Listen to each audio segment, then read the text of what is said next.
The debate. Amaravati Andhra Pradesh ప్రజల కలల రాజధాని. గతంలో 2014లో రాష్ట్ర విభజన జరిగిన తర్వాత చంద్రబాబు నాయుడు ప్రభుత్వం అధికారంలోకి వచ్చిన తర్వాత చాలా రకాల మేధోమథనం కావచ్చు, లేకపోతే ప్రజల అభిప్రాయాలు కావచ్చు, మేధావుల అభిప్రాయాలు కావచ్చు, భౌగోళికపరమైన అంచనాలు, ఇటువంటివన్నీ చూసుకొని రాష్ట్రానికి మధ్యలో ఉండాలి, నీరు అందుబాటులో ఉండాలి, ఆల్రెడీ ఎస్టాబ్లిష్డ్ ఇన్ఫ్రాస్ట్రక్చర్ అంటే రైలు, విమానాశ్రయం ఇటువంటివన్నీ ఉండేలాగా చూసుకొని రాష్ట్రానికి మధ్యలో ఉండి అటు ఉత్తరాంధ్ర ప్రాంతానికి, రాయలసీమ ప్రాంతానికి కూడా సమాన దూరంలో ఉంటుందని అమరావతిని ఎంపిక చేసి అందరి ఆమోదంతో రాజధాని నిర్మాణాన్ని అక్కడ ప్రారంభించారు. దానికి అప్పుడు ప్రధాని నరేంద్ర మోదీ గారు వచ్చారు శంకుస్థాపనకి. చాలా గ్రాండ్గా జరిగింది శంకుస్థాపన, చాలా గ్రాండ్గా జరిగింది. అప్పుడు తెలంగాణ ముఖ్యమంత్రి కేసీఆర్ గారు కూడా ఆ శంకుస్థాపనకి వెళ్ళారు. చాలామంది కేంద్ర పెద్దలు వచ్చారు, కేంద్ర మంత్రులు కొంతమంది వచ్చారు. అప్పుడు ఉపరాష్ట్రపతిగా ఉన్న వెంకయ్యనాయుడు గారు హాజరయ్యారు. ఇట్లా చాలా చాలా గ్రాండ్గా, అద్భుతంగా ఒక పండుగలాగా చేసిన సందర్భం అది. అందరి కళలో మెదులుతూ ఉంటుంది అది. అప్పుడు ప్రధానమంత్రి యమునా నది నుంచి నీరు, అలాగే పవిత్రమైన పార్లమెంటు ప్రాంగణం నుంచి కొంచెం మట్టి, ఎందుకంటే అది ప్రజాస్వామ్యానికి ఇది ఒక తార్కాణం అనే ఉద్దేశంతో అవి తీసుకొచ్చి ఇచ్చారు. వాటిని అప్పటికే చంద్రబాబు నాయుడు రాష్ట్రంలోని లేకపోతే దేశంలోని చాలా ప్రాంతాల నుంచి నదీ జలాలు, పవిత్ర మట్టి ఇవన్నీ తెప్పించి ప్రధాని మోదీ తెచ్చిచ్చిన వాటితో కలిపి హెలికాప్టర్లో తిరుగుతూ ఆ రాజధాని ఎక్కడైతే ప్రాంతం అనుకున్నారో ఆ ప్రాంతం అంతా చల్లారు. ఇదంతా ఒక సంకల్పం చేసిన సందర్భం అది. అయితే ఆ తర్వాత నిర్మాణాలు ప్రారంభమయ్యాయి. కొన్ని టవర్స్ కట్టారు, సచివాలయం భవనం కట్టారు, అసెంబ్లీ భవనం కట్టారు. తర్వాత ఇంకా చాలా ఐఏఎస్ల కోసం, ఐపీఎస్ల కోసం, ఇంకా చాలామంది కోసం క్వార్టర్ల నిర్మాణం, పేదల కోసం కొన్ని ఇళ్ళు, ఇట్లా చాలా నిర్మాణాలు చేశారు. అప్పటి వరకు ఉన్న భవనాల్లో అసెంబ్లీని, అలాగే సచివాలయాన్ని అందులో ఏర్పాటు చేశారు. వేరే చోట మళ్ళీ అసెంబ్లీ, సెక్రటేరియట్ ఇటువంటి వాటి కోసం భవనాలు కట్టిన తర్వాత ఇక్కడున్న ఈ కార్యాలయాలని వాటిలోకి తరలించి ఈ భవనాలని వేరే కార్యాలయాలకు వాడుకోవాలనేది అప్పట్లో ఉన్న కాన్సెప్ట్. అది తెలియక కావాలని కొంతమంది దాన్ని ఏదో తాత్కాలిక సచివాలయం, తాత్కాలిక అసెంబ్లీ అంటే అసలు భవనాలే తాత్కాలికం అనే రకంగా ప్రచారం చేశారు. భవనాలు తాత్కాలికం కాదు, భవనాలు శాశ్వతం, అందులో ఉండే ఆఫీసులు తాత్కాలికం, అక్కడ వేరే ఆఫీసులు వస్తాయి తర్వాత అనేది అప్పుడున్న ప్లాన్.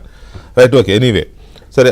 ఆ రకంగా జరిగిన తర్వాత అలా ఆ నిర్మాణాలు కొనసాగుతున్న క్రమంలోనే ప్రభుత్వం మారిపోయింది.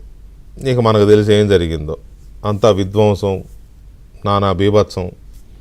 దాన్ని ఎంత నాశనం చేయాలో అంత నాశనం చేసి మొత్తం ఎక్కడ కూలగొట్టి, అసలు అక్కడ మరి ఎందుకు అంత కసి ఉందో జగన్మోహన్ రెడ్డికి మనకు తెలియదు, కానీ దాన్ని ఎంత నాశనం చేయాలో చూశారు. దాని గురించి మళ్ళీ గుర్తు చేసుకోవడం వల్ల ప్రయోజనం లేకపోవచ్చు, కానీ బీభత్సం చేశాడు ఆయన.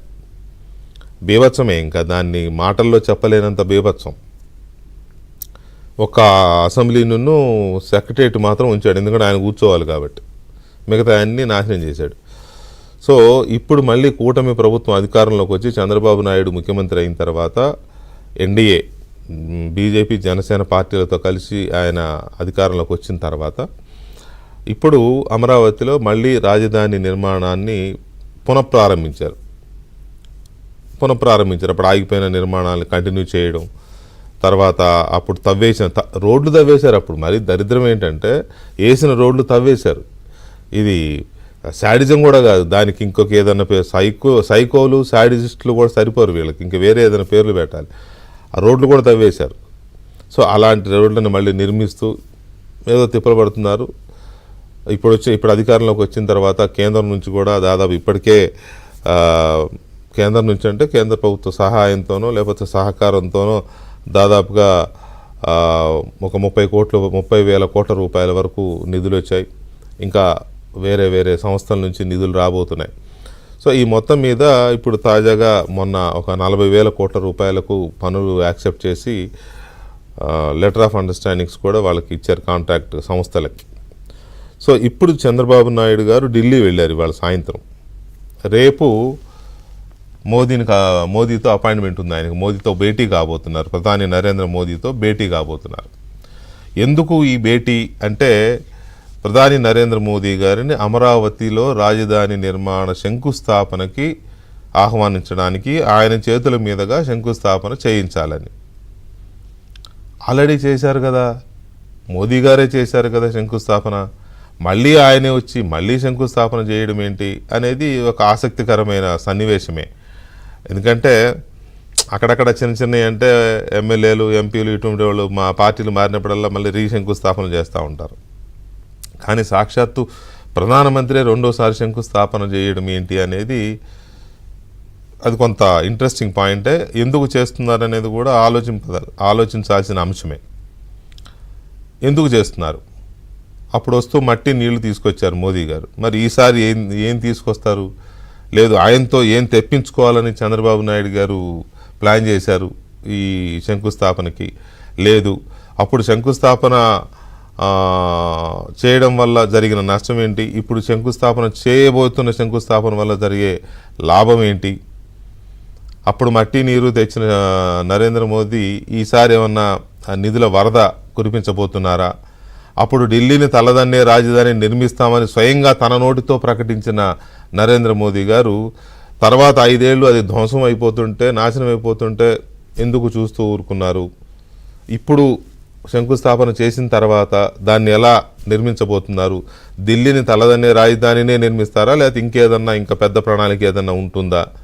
చంద్రబాబు నాయుడు గారు కూడా అప్పుడు కొన్ని ఆరోపణలు ఎదుర్కొన్నారు. ఏంటంటే గ్రాఫిక్స్ చూపించారు ప్రజలకి, అసలు పనులు వదిలేసి గ్రాఫిక్స్లో బతికేశారనే ఒక ఆరోపణ ఇప్పటికీ ఉంది ఆయన మీద.